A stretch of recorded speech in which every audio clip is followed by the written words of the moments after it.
Oi, gente, eu tô passando aqui pra gravar porque eu tava dormindo, né? Eu tava dormindo, gente, eu coloquei o vestido pra gravar pra vocês. Eu tava dormindo, aí eu acordei porque tinha um barulho de porta batendo em armário. Aí eu falei pra minha irmã, aí eu mandei mensagem pra minha irmã, falei pra ela vir aqui em casa, porque tá muito difícil eu dormir, gente.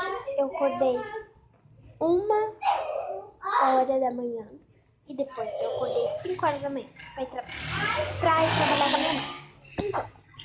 Então, na hora que eu fui voltar pra casa para dormir, descansar, ninguém tava em casa, só eu. Porque todo mundo tinha saído. E eu não queria sair porque eu tava com sono. Aí, eu tava dormindo, né? Tadanã. E eu tive um sonho que tudo tava batendo. Aí, na hora que eu acordei, eu escutei o barulho de porta e de armário.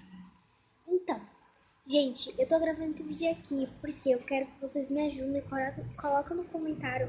Porque a pessoa que fez isso, ela colocou uma carta escrito que era pra eu bater 2.000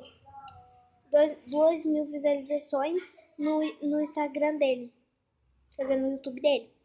Aí eu falei, tá bom, gente? Então, gente, por favor, me ajuda, porque ele falou se não ver 2.000, porque se não ver 2.000